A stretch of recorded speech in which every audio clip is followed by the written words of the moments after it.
سیدنا صدیق اکبر نے بھی یہی وصیت کی تھی کہ میرا جنازہ پڑھ کے پھر حضور کے سامنے لے جانا اور سلام عرض کرنا۔ حضرت انس سے بھی روایت، حضرت علی سے بھی روایت ہے، حضرت صدیق اکبر کی وصیت تھی حضور کے پاس لے جانا اور حضور سے اجازت مانگنا، اجازت مل جائے تو قدموں میں دفن کر دینا ورنہ جنت البقیع میں۔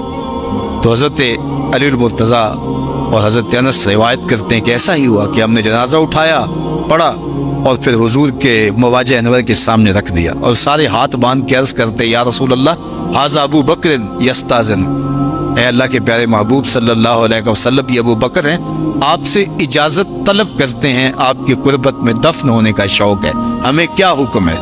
تو اس وقت حجرہ عائشہ تھا، یہ گنبد خضرا نہیں بنا ہوا تھا، صرف حجرہ تھا، اس کو تالا لگا تھا، چابی حضرت عائشہ کے پاس ہوا کرتی تھی رضی اللہ تعالی عنہ، تو تالا لگا ہوا تھا اور لوگوں نے رکھ کے یہ عرض کیا، تو پھر کیا ہوا کہ وہ تالا خود بخود کھلا، پھر کنڈی بھی خود بخود کھلی، اور پھر جو دروازہ تھا وہ خود بخود کھلا اور اندر سے آواز آئی اوصل الحبیب الی الحبیب لان الحبیب الی الحبیب مشتاق، یار کو یار سے ملا دو، یار تو پہلے یار کا انتظار کر رہا۔ تو قبر انور سے یہ آواز آئی، حضور کے روضہ انور سے یہ آواز آئی، اور ہمارا عقیدہ ہے اور مسلمہ عقیدہ ہے اور تمام امت کا عقیدہ ہے کہ حضور اپنی قبر میں زندہ ہیں۔ یہ بعد میں فتنہ پیدا ہوا حضور علیہ السلام کے حوالے سے، یہ جو معاذ اللہ میری زبان وہ بوجھ نہیں اٹھاتی جو لوگ کہتے ہیں، یہ حضرت شیخ عبد الحق محدث دہلوی علیہ رحمہ نے لکھا ہے تتمہ مدارج النبوہ میں۔ آپ کہتے ہیں اللہ کا شکر ہے بہت سارے معاملات میں امت میں اختلاف پیدا ہو گئے، لیکن اللہ کا شکر ہے کہ اس معاملے میں تو کوئی اختلاف نہیں کہ حضور اپنی قبر انور میں زندہ ہے۔ یہ حضرت شیخ نے لکھا ہے، تو اس کا مطلب ہوا کہ یہ بات کا اختلاف ہے، تو حضور علیہ السلام اپنی قبر انور میں زندہ ہیں۔ حضرت ابو درداء رضی اللہ تعالی عنہ نے جب آقا کریم نے درود السلام کی ترغیب دی تو کہا حضور جب آپ انتقال کر چکے ہوں گے تو کیا ہم اس وقت بھی آپ پہ درود پڑھیں؟ تو حضرت ابو درداء نے جب حضور سے پوچھا، ابن ماجہ کی روایت ہے، تو کہا حضور جب آپ وصال کر چکے ہوں گے تو درود السلام اس وقت بھی جاری رکھیں؟ تو آقا کریم علیہ السلام نے ارشاد فرمایا انما حرم علی الارض ان تاکل اجساد الانبیاء فنبی اللہ حی یرزق، فرمایا ہاں بعد میں بھی میرے پر درود جاری رکھنا، اللہ نے مٹی پہ حرام کر دیا ہے کہ وہ نبیوں کے جسم کو کھائے، نبی قبروں میں زندہ ہوتے ہیں ان کو رزق دیا جاتا۔ میرے حضور نے کہا نا ارسلت الی الخلق کافہ، میں تمام مخلوق کا رسول بنا کے بھیجا ہوں، تمام مخلوق کا، صرف انسانوں کا نہیں، تمام مخلوق، ارسلت الی الخلق کافہ، تمام مخلوقات کا رسول ہوں۔ تو حضور مٹی کے بھی رسول ہیں، تو کیا مٹی اپنے رسول کو کھا جائے گی؟ یہ کیسے ہو سکتا ہے؟ تو مٹی کے اوپر حرام ہے، یہ لفظ ہے انما حرم علی الارض ان تاکل اجساد الانبیاء، اللہ نے مٹی پر حرام کر دیا کہ وہ نبیوں کے جسم کو کھائے۔ فنبی اللہ حی یرزق، یہ سیاستہ کی روایت پڑھ رہا ہوں، نبی اپنی قبروں میں زندہ ہوتے ہیں، انہیں رزق بھی دیا جاتا۔ رسول باقی رہے، اللہ آپ کو جزا دے، آپ کے جذبے کو سلامت رکھے، اور باقی بھی جتنوں کے سینوں میں نعرے مچن رہے ہیں تو اللہ ان کو بھی سلامت رہے، اور انشاءاللہ آگے میلاد کے جلوس ہوں گے تو آپ عقیدتوں کا اظہار جی بھر کے کیجئے گا۔ تو میرے پاس صرف 35 منٹ ہیں اور میں نے آگے بڑھنا ہے، تو میں آپ کی توجہ آپ اپنی جانب چاہوں گا۔ تو بات کر رہا تھا کہ اللہ کی رحمتوں سے کوئی بعید نہیں کہ آج کی مجلس بھی قبول کر لی جائے، اور اللہ فرشتوں سے کہے کہ دیکھو 1500 برس بیت گئے ہیں، یہ آج بھی بیٹھ کے اس نعمت کا شکرانہ ادا کر رہے ہیں، اور آج کی مجلس اس کی بارگاہ میں قبول کر لی جائے۔ باقی جہاں تک حضور کی صورت میں عطا کردہ انعام خداوندی کے شکرانے کی بات ہے تو یہ ایک دوپہر کی محفل میلاد کیا، ساری زندگی حضور کے نام لگا دے، حق کے شکر پھر بھی ادا نہ ہو۔ ہمارے بدن پہ اتنے بال نہیں ہیں جتنے رسول اللہ کے احسانات ہیں، ہمارا بال بال قرض رسالت میں جکڑا ہوا ہے۔ خدا شناسی تو بڑی دور کی بات ہے، ہم خود شناس بھی نہ ہوتے اگر حضور تشریف نہ لاتے، ہمیں یہ بھی نہ پتا ہوتا کہ ہم کون ہیں۔ اور مجھے بتاؤ جس کو یہ بھی معلوم نہ ہو کہ میں کون ہوں، اس کے پلے ہوتا کیا ہے؟ اقبال نے کہا تھا اپنے من میں ڈوب کر پا جا سراغ زندگی، تو میرا نہیں بنتا نہ بن اپنا تو بن، اور جو اپنا بھی نہیں ہے اس کو یہ بھی نہیں پتا کہ میں کون ہوں۔ دیکھو انسان اشرف المخلوقات ہونے کے باوجود وَلَقَدْ كَرَّمْنَا بَنِي آدَمَ کا تاج اس کے سر پہ رکھا ہے، لیکن بہائم کو، چوپایوں کو، حشرات الارض کو، اجرام فلکیہ کو، جلتی آگ کو، بہتے پانی کو، چلتی ہواؤں کو اپنا معبود سمجھتا ہے۔ مٹی کے مادوں کے آگے اپنی پیشانی کے تقدس کو پامال کرتا ہے۔ لکڑی کے وزن اور پتھر کے اصنام، ان کے چرنوں میں اس کی پیشانی کا تقدس پامال ہوتا ہے۔ اس کو یہ نہیں پتا تھا کہ میں کون ہوں۔ جو انسان کی خدمت کے لیے، ضرورت کے لیے، نوکری کے لیے چیزیں بنائی گئی ہیں، یہ ان کو خدا سمجھ بیٹھے۔ انسان کی تاریخ تو اتنی شرمناک ہے، یہ مچھلی پکڑنے کے لیے کانٹے کے ساتھ جو کیچوا لگایا جاتا ہے، کسی زمانے میں یہ بھی انسان کا معبود ہے۔ اس نے مچھروں کو، حشرات الارض کو، چوپایوں کو، سانپوں، بچھوؤں کو، مینڈکوں کو اپنا خدا مانا۔ درختوں کو، پیپل اور برگد کے اشجار کو اس نے اپنا خدا مانا۔ پتھروں کے تراشیدہ اصنام کو اپنا خدا مانا اور پیشانی کا تقدس پامال کیا۔ یہ تو حضور آئے اور انہوں نے آ کے بتایا، میاں یہ تیرے معبود نہیں ہے، یہ تیری دہلیز کے نوکر ہے۔ یہ جانور تیری سواری کے لیے، بار برداری کے لیے، تیری غذائی ضرورتوں کی تکمیل کے لیے، تجھے گوشت اور دودھ فراہم پیدا کرنے کے لیے پیدا کیے گئے۔ یہ چاند، سورج، ستارے تیری راہوں میں روشنی اجالنے کے لیے، یہ تجھے تیرے ذوق نظارہ کی تسکین کے لیے پیدا کیے گئے۔ یہ درخت تجھے آکسیجن فراہم کرنے کے لیے، تجھے ایندھن فراہم کرنے کے لیے، تجھے پھل فراہم کرنے کے لیے، تجھے سایہ دینے کے لیے پیدا کیے گئے ہیں۔ تیرے ذوق نظارہ کے قرار کے لیے پیدا کیے گئے، تیرے معبود نہیں تو دیکھ چاند کو پوچھتا ہے، یہ دیکھ انگلی اٹھتی ہے اور وہ ٹکڑے ہو کے قدموں میں آتا ہے۔ درختوں کو پوچھتا ہے، جا میں نہیں تو ہی کہہ دے تمہیں اللہ کا رسول بلا، درخت آ کے قدموں میں سلامی دیتا ہے۔ پتھروں کو کہہ رہا ہے، پتھر کلمے محمد عربی کے پڑھ دیں۔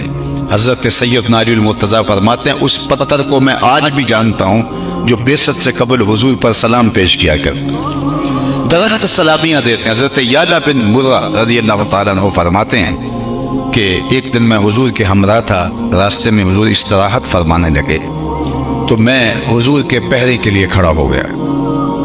تو کیا منظر دیکھتا ہوں کہ دور صحرا میں ایک درخت ہے، اس نے ہلنا شروع کر دیا، پھر وہ اپنی جگہ سے اکھڑا اور شاخوں کے بل اپنے آپ کو گھسیٹتا ہوا میرے برابر آ کے کھڑا نہیں ہو جاتا اور جھومنے لگ جاتا ہے۔ اب یہ تعجب خیز منظر میری آنکھوں کے سامنے ہے، لیکن کوئی اور نہیں ہے جس سے میں آنکھیں ملاؤں اور اس پر تعجب کا اظہار کروں، اور حضور استراحت فرما رہے ہیں۔ تھوڑی دیر کے بعد وہ واپس مڑا اور جہاں سے وہ کھڑا تھا وہاں جا کے نصب ہو گیا۔ حضور علیہ السلام بیدار ہوئے تو میں سلام عرض کرنے کے بعد پہلی بات یہی کی، حضور وہ جو سامنے درخت صحرا میں تھوڑی دیر قبل یہ اپنی جگہ سے اکھڑا تھا، شاخی کے بل اپنے آپ کو گھسیٹتا ہوا یہاں آیا، کھڑا رہا، جھومتا رہا، پھر واپس چلا گیا۔ آقا کریم نے نہیں کہا کہ میاں میں تو سویا تھا، تفصیل بتاؤ۔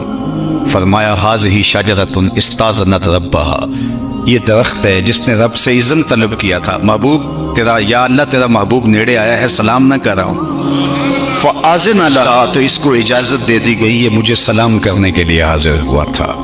درخت سلامیاں پیش کریں۔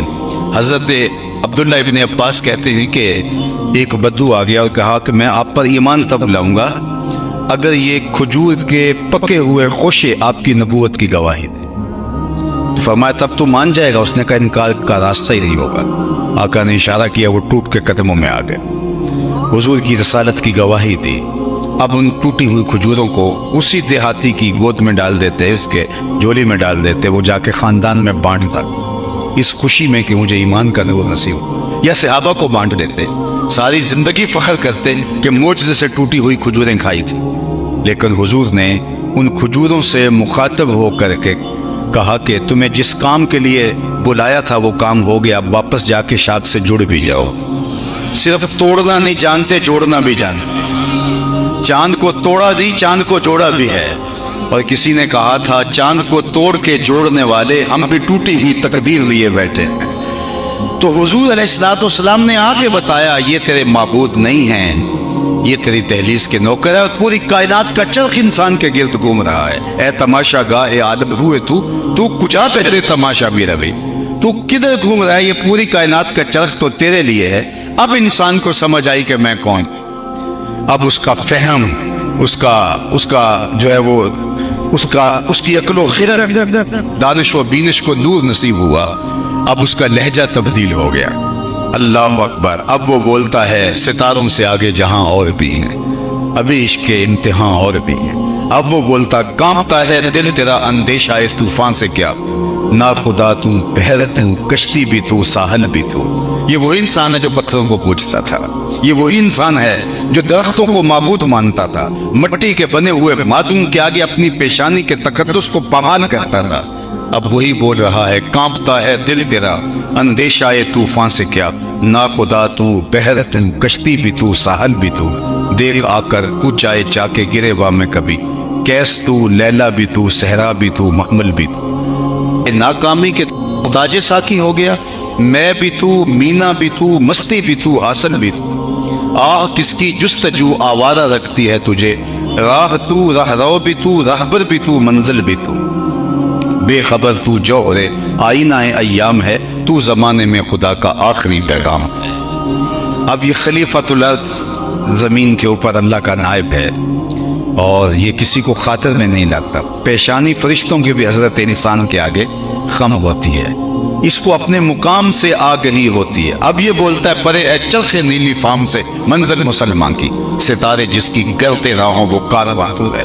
اس سے اب پتہ چلا کہ میں کون ہوں. تو راز کن فقاں ہے، اپنی آنکھوں پر عیاں ہو جا، خودی کا رازداں ہو جا، خدا کا ترجمہ ہو جا. خودی میں ڈوب جا غافل، یہ سر زندگانی ہے. نکل کر حلقہ شام و سحر سے جاوداں ہو جا. مسافے زندگی میں سیرت فولاد پیدا کر، شبستان محبت میں حریر و پرنیا ہو جا.